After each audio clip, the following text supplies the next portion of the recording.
कहते हैं हमारी ही दुनिया में ना जाने कितनी दुनियाएं और बसती है, मगर इंसान सिर्फ उसे ही मानता है जिसे वो देख सकता है। काली अमावस की रात थी। चारों ओर सिवाय हवाएं और शोर के अलावा कुछ भी नहीं था। राजन को आज घर लौटने में देर हो गई थी। रात के सन्नाटे को वो अपनी साइकिल से चीरता हुआ चला जा रहा था। वो गांव की नदी तक पहुंचा ही था कि तभी उसे नदी के पास एक काला साया दिखाई दिया जो नदी के किनारे पानी को घूरे जा रहा था। इतनी रात को नदी के पास देखकर राजन के ना जाने क्यों रोंगटे खड़े हो गए। उसे ऐसा महसूस हुआ मानो उसके पैर साइकिल के पैडल पर जम गए हो।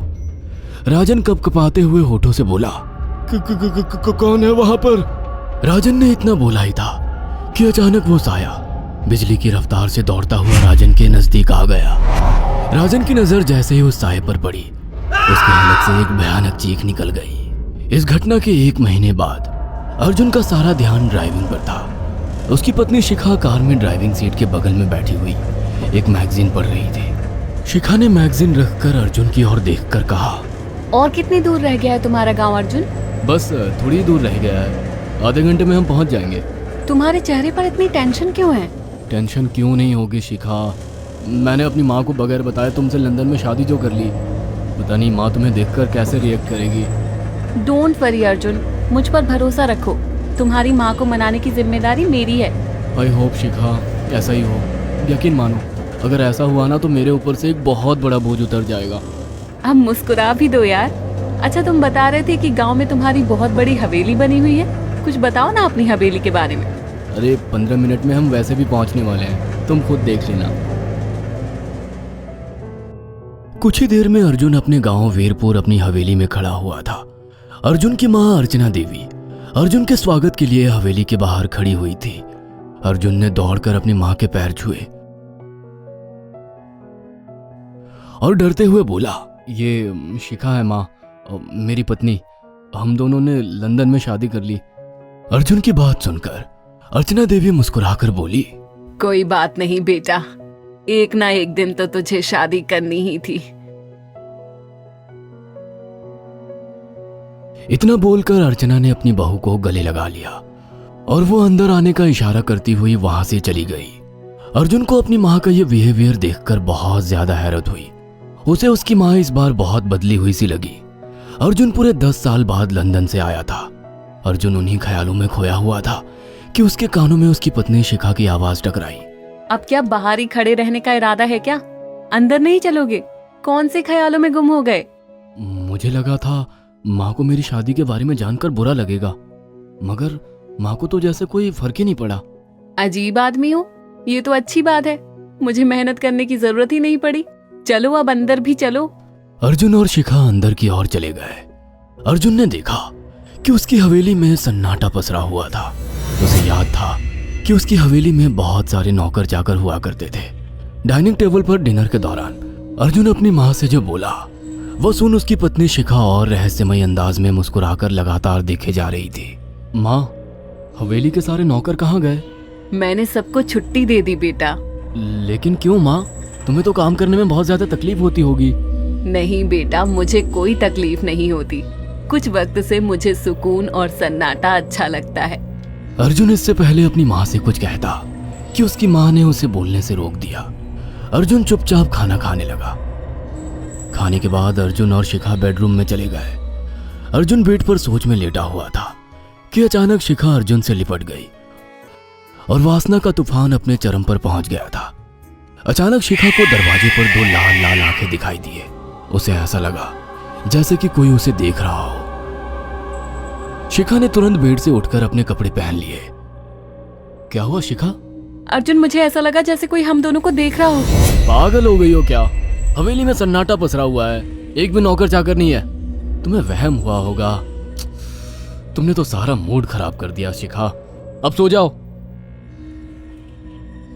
उस रात अर्जुन तो गहरी नींद में सो गया, मगर शिखा की आंखों से नींद कोसों दूर थी।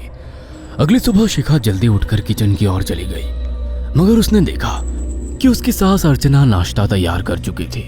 माँ, आपने तकलीफ क्यों की? मुझे बुला लेती आप। शिखा की बात सुनकर उसकी सास अजीब से अंदाज में शिखा की ओर देखने लगी। उनके देखने के अंदाज में पता नहीं ऐसा क्या था कि कि शिखा को अपने रोंगटे खड़े होते हुए महसूस हुए। अर्चना धीरे धीरे करीब कदमों से शिखा के करीब आकर बोली, कोई बात नहीं बेटी, तुम्हें अब यहीं रहना है। तुम सिर्फ मेरे बेटे के साथ प्यार से रहो और जल्दी से मुझे एक पोता दे दो। काम की चिंता मत करो, वो सब मैं कर लूंगी। कुछ ही दिनों के बाद अर्चना गर्भवती हो गई।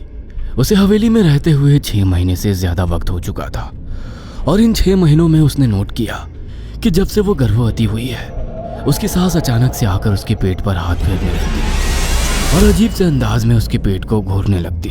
शिखा ने तंग आकर अर्जुन से कहा, अर्जुन, मुझे तुम्हारी माँ का बिहेवियर बड़ा अजीब लगता है। तुम्हारी माँ जब देखो मेरे पेट पर आकर हाथ फेरती रहती है। अरे माँ को अपने पोते के आने का बेसब्री से इंतजार है शिखा, इसमें अजीब लगने वाली क्या बात है? मैं तुम्हें कैसे समझाऊं? मैंने माँ की आंखों में एक अजीब सी चमक देखी है। कैसी चमक? शिखा के मुंह से अचानक से एक अल्फाज निकल गया, जैसे किसी डायन की आंखों में होती है। शिखा की बात सुनकर अर्जुन का गुस्सा 7वें आसमान पर पहुंच गया। वो गुस्से से चीखते हुए बोला, खबरदार शिखा, आगे एक शब्द मेरी माँ के खिलाफ मत निकालना, नहीं तो मुझसे बुरा कोई नहीं होगा। तुम्हें शर्म आनी चाहिए शिखा। जब से तुम यहाँ पर आई हो तब से मेरी माँ तुम्हारी कितनी चिंता करती है। वह तुम्हें समय से खुद नाश्ता बनाकर देती है, खाना देती है, यहाँ तक कि हवेली की साफ सफाई भी वो अकेली करती है। क्या बोलूं अब तुमसे, शर्म आती है मुझे तुम्हें अपनी पत्नी कहते हुए। इतना कहकर अर्जुन गुस्से से कमरे से निकल गया। शिखा अर्जुन से बहुत कुछ कहना चाहती थी मगर कह नहीं पाई। उसने महसूस किया था कि चाहे कितनी भी तेज आंधी और तूफान आए, मगर हवेली के अंदर धूल की एक परत तक नहीं जमती थी और दिन ब दिन अर्चना के चेहरे की झुर्रियां कम होती जा रही थी। ऐसा लगता था मानो वो जवान हो रही हो। शिखा के अब 9 महीने कंप्लीट हो चुके थे और एक रात अचानक उसे प्रेगनेंसी पेन होने लगे। वो दर्द से तड़पने लगी। ये देखकर अर्जुन घबरा गया। वो दौड़ा दौड़ा माँ को बुलाकर लाया और बोला, माँ, हमें तुरंत शिखा को किसी अच्छे हॉस्पिटल में एडमिट कराना होगा। अर्जुन ने देखा कि उसकी माँ ने उसकी बात को सुना ही नहीं। वो तो बस शिखा के गर्भ की ओर आंखें फाड़ फाड़ कर देखी जा रही थी। अर्जुन एक बार चिल्लाकर कहा, माँ, हमें शिखा को इसी वक्त हॉस्पिटल में एडमिट कराना होगा। नहीं, शिखा की डिलीवरी हॉस्पिटल में नहीं, इसी हवेली में होगी। लेकिन इस हवेली में आपके और मेरे अलावा कोई नहीं है। तभी शिखा दर्द से तड़पने लगी। अर्चना ने अपने बेटे को धक्के देकर कमरे से बाहर निकाल दिया और दरवाजा बंद कर लिया। अर्जुन हक्का बक्का रह गया। अर्जुन दौड़ता हुआ गांव की ओर गया। उसने देखा कि गांव में एक पेड़ के नीचे गांव के सभी बुजुर्ग इकट्ठे थे। उनके हाथों में जलती हुई मशालें थीं।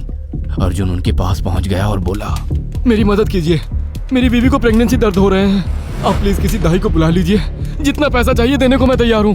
तभी उसके कानों में गांव के सरपंच की आवाज टकराई, बेवकूफ लड़के, तू अपनी बीवी को एक डायन के यहाँ पर मरने के लिए छोड़ आया। क्या कहना चाहते हैं आप? आप जानते हैं आप क्या कह रहे हैं? वही जो तू सुन रहा है।